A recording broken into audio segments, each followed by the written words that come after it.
les petits readers, j'espère que vous allez bien. Aujourd'hui on se retrouve pour une vidéo d'un thème un petit peu particulier que je voulais aborder avec vous. Ça fait plusieurs fois que je me dis que je vais faire une vidéo de ce genre là.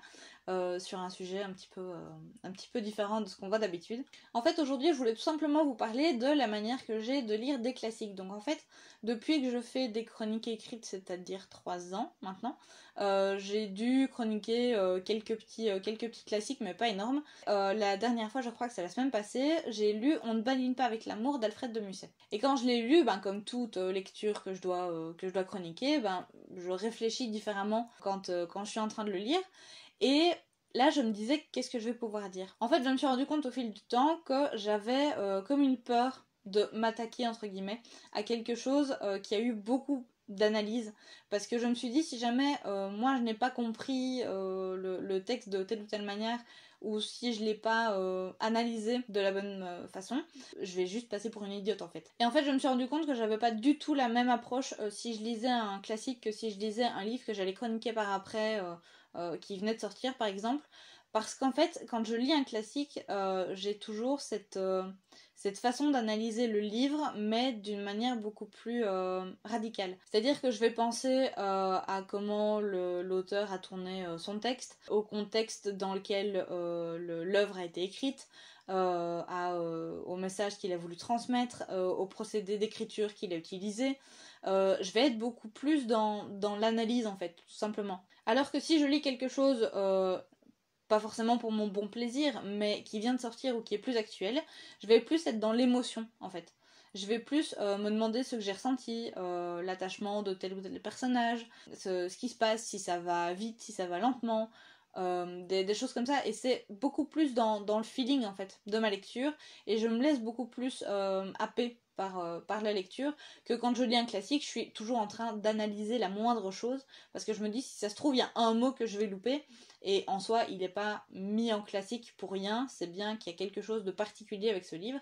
Donc, je suis toujours en train d'analyser tout. Et c'est là pour moi toute la différence entre un vulgarisateur et un chroniqueur, parce que le vulgarisateur va essayer d'expliquer pour démêler un peu tout ça et défaire en fait la peur qu'on a à lire des classiques. Tandis que le chroniqueur, que ce soit bookstagrammeur, que ce soit booktuber, que ce soit blogueur, a un côté un petit peu plus journalistique en fait. De manière crue, il va chercher des arguments pour pouvoir faire en sorte que vous lisiez le bouquin, vous ayez envie d'acheter le bouquin et puis de lire le bouquin après. C'est beaucoup plus marketing en fait. C'est con de le dire comme ça, mais c'est beaucoup plus quelque chose où on est dans le fait de convaincre plutôt que d'expliquer. Alors je dis pas que ça me plaît pas, etc. Le fait de parler avec passion de quelque chose, généralement, ça donne envie à son interlocuteur de vouloir le découvrir. Et ça valable pour les deux finalement, mais en fait, j'avais vraiment cette grille de lecture, enfin ces deux grilles de lecture qui étaient mises côte à côte, et je n'utilisais pas la même en fonction de l'ouvrage que j'avais en face de moi. Et donc voilà, pourquoi est-ce que je fais cette vidéo? Pour vous expliquer mon ressenti déjà, et puis pour vous dire que si jamais vous voulez lire quelque chose, n'ayez pas peur de le lire. Ne vous sentez pas ridicule par rapport à l'ouvrage que vous avez entre les mains. Tous les ouvrages, je pense, devraient être abordés avec cette émotion et tout d'abord ce plaisir personnel de découvrir une histoire. Après, si on n'a pas compris une histoire justement et qu'on n'a pas eu cette émotion, c'est d'autant mieux d'avoir des vulgarisateurs, des choses comme ça pour pouvoir nous l'expliquer. Mais en gros, l'un sert l'autre pour moi. Les vulgarisateurs vont vous expliquer quelque chose sur un ouvrage pour que vous ayez toutes les clés pour ressentir des émotions. Alors que nous, chroniqueurs, on passe juste sur vous expliquer l'émotion. C'est beaucoup plus journal de bord en fait. Enfin, moi en tout cas, c'est comme ça que je chronique mes livres.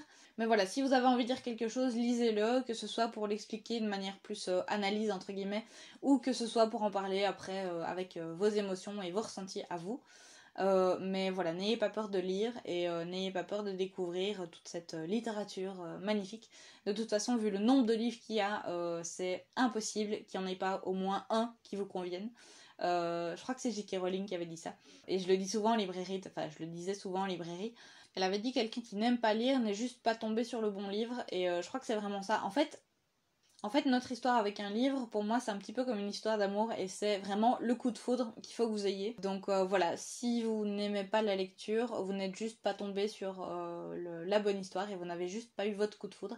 Mais faut venir en librairie pour qu'on vous conseille le beau coup de foudre alors. Bah voilà, ce moment papote est terminé, j'espère que ça vous aura plu. N'hésitez pas à me dire en commentaire votre avis là-dessus, si vous êtes d'accord, si vous n'êtes pas d'accord.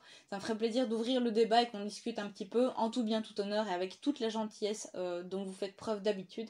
N'hésitez pas non plus à mettre un petit pouce bleu si jamais vous aimez voilà, ce moment un petit peu papote facecam avec des sujets un petit peu plus libres, on va dire. Puis n'hésitez pas à me dire aussi en commentaire si vous avez des idées de vidéos ou des envies particulières. Je me ferai un plaisir de voir un petit peu vos attentes. Et puis n'hésitez pas à vous abonner aussi parce que si vous me proposez quelque chose que je choisis et que vous ne le voyez pas, c'est un petit peu débile. Et puis moi, il ne me reste plus qu'à vous souhaiter de magnifiques lectures et à vous dire à la semaine prochaine.